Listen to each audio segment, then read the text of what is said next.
weekend. LeBron, and this was interesting, he skipped out on a post-game availability session, leaving fans and media wondering what was going on. The King finally came clean on it this week, saying, quote, "I had time to collect my thoughts, but I didn't like what was going to come out of my mouth. So I decided not to speak with you guys because I understand that some things that I say can be everywhere." I'm really curious both what you, Shannon, and Skip think about this. Shannon, is this a legitimate excuse to skip out on talking to the media? Absolutely not. Skip, you know I'm very clear when it comes to this. Win, lose, or draw, you speak. You score 40, triple-double, You're going to speak. You get beat by 37, You speak. Because I believe the thing that makes the greats great is that they don't deviate. Skip, I don't believe LeBron James trained any harder in the offseason after he lost the 2011 finals than he did when he won the 2012 finals. That's what makes him great. That's what makes the great great, is that they're able to stay here, win, lose, or draw. And I get the level of frustration because the season is not going, although you're playing better than what everybody, with the exception of maybe you. And I don't know deep down if you thought you'd be averaging 28 points a game, 7-6 at this point during the season. But the season is going great for you, but it's not going great for the team. And I know you're the ultimate team guy because you're willing to forego your shot to make sure everybody else gets a shot. So I know that about LeBron James. But Skip, by saying that, you know, I might have said something that I would have regretted, which means you were maybe going to point the finger at some teammates. I believe LeBron James could have came to that podium and said, you know what, guys, that what we did tonight was not good enough. And it starts with me. Me as the leader of this team, I've got to give better effort. I've got to shoot the ball better. I've got to defend better. We have to do that collectively. We got outplayed. We got out-hustled. We got outshot. The performance that we gave tonight, Laker Nation, I apologize. That's not good enough. To the front office, Jeannie Buss, I apologize. Your dad, you, and everybody that's in this organization and everybody that supports the Los Angeles Lakers deserve better than what we gave and what we showed tonight. And I can promise you moving forward, I'm not going to say we're going to win all of our games, but I can promise you this, you will never see that effort again. Not with LeBron James on the team. I promise you that. That's all I want to say about that situation. I got nothing else to say. I'm done. That's how he could have handled it. I got no problem with that. Yeah, it would have been short. But I was disappointed that LeBron didn't speak after that game. I'm very disappointed because I believe LeBron knows how he could have handled it and what he could have said and made everything okay. It's not going to erase the 37-point loss, but LeBron James, LeBron is too good at this.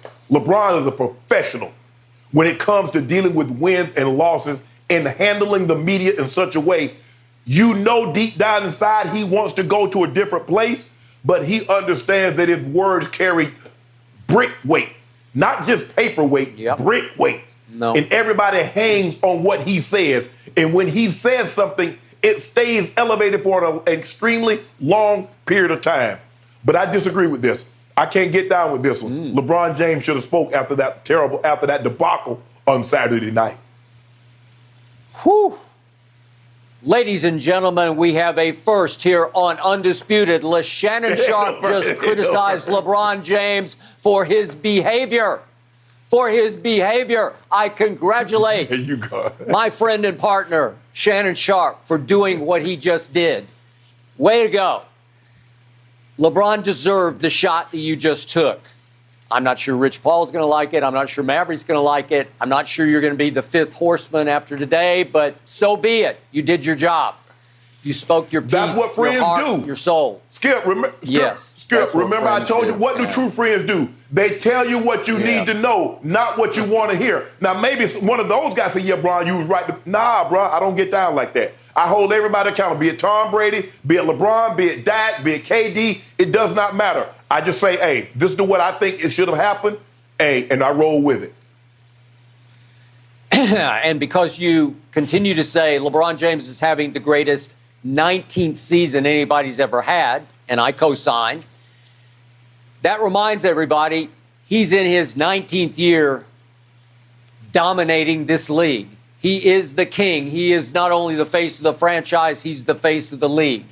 And obviously, because of that, you cannot duck after losing by 37 at Denver on a Saturday night.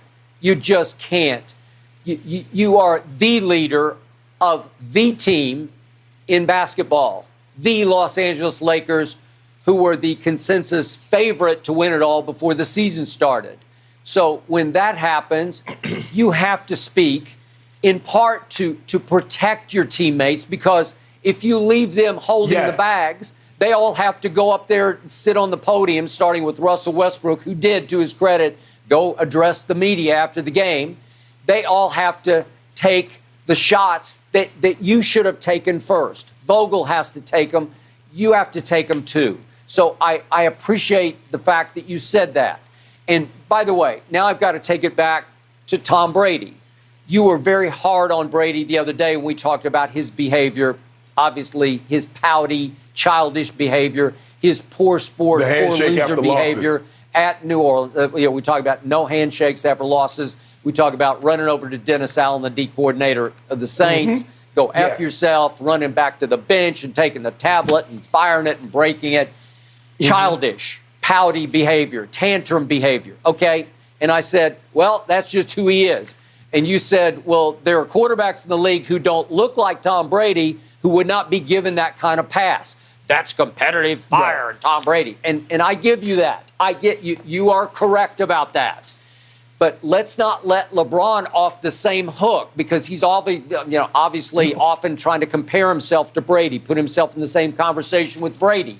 Well, LeBron can be pouty and childish after losses too.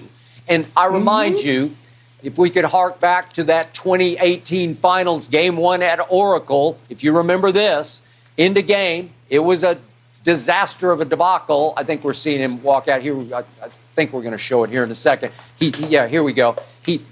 After the J.R. Smith blunder, LeBron just couldn't take it. And, again, I thought LeBron should have taken the last shot. He passes up to George Hill. We've been through that a million times. But there's LeBron. He just goes and sits down the bench from his team and pouts. It's like, I don't want to associate with you guys. And I thought it was just poor body language by LeBron. No, I'm not going to let you do that. You said he's sitting at the end of the bench. There's only an empty chair between JR. There's also an empty chair between JR and George Hill. He sat away. He sat away from his team. Skip, okay? There's Jeff Green standing right next to him. Okay. For the first 2 minutes and 30 seconds of overtime, he did not take a shot. They had a shot. There was a shot presented. Again, they were down only one at the end of regulation. He could have pulled up on Steph Curry, who got switched on to him. He could have taken a 15-foot jump shot to win the game. He passed the ball. Okay, so my point is, you got to take back over. You got to be the leader. You should have been leading that sideline huddle, saying, hey, if we come into tonight thinking we could get to overtime of game one against that Dynamo team, that dynasty, we would have taken it. So you got to rally your troops. And he puts his head down and pouts. Okay, it's just who he's been. And then remember what happened last year. Game 5 at Phoenix. It's 5:45 left in the game. What were they down? 105 to 73. Here we go. They were down 32. And he just checks out. He just says, I'm out. I can't take it anymore. Yeah. He leaves the bench and walks up the tunnel. You can argue he needed to go get treatment. You just got to live with your team, and you got to take the beating the rest of the game. You can't disassociate from the team. I'm sorry, you can't. Right. I know why I would Skip, I said that. I said he needed the last 5 minutes. Skip, you remember when Russell Westbrook played that horrible game and he blew off the media. I said, no, you can't do that. Because when you scored, when you had on them, how many times did Russell Westbrook blow off the media when he had a triple-double? Not once. I'm a firm believer, Skip, is that no matter what the circumstances are, win, lose, or draw, your behavior and how you handle things should not change. Yes, I know. I get to speak from personal experience. And I'm not saying I'm LeBron James. I've never been, and I never say that. But I'm saying you have to speak. You have to go about your business as if everything is usual. Because your team, they're watching you. They take their cues from you. So if you go out there and say, you know what, guys, tonight we didn't have it tonight. And the reason why we didn't have it defensively, we were not engaged. We didn't give a little effort. We gave no effort. We didn't make shots. And in the process of us not making shots, it affected us on the defensive end. So now all of a sudden we're not getting back. We're not switching. We're not communicating. We're not doing the things that could have prevented us, maybe not from losing this game, but losing it in the fashion in which we lost it. And it looks like we're not caring. That's why Magic Johnson tweeted what he tweeted. I even tweeted. Why he did. They're just going through the motion. They don't care.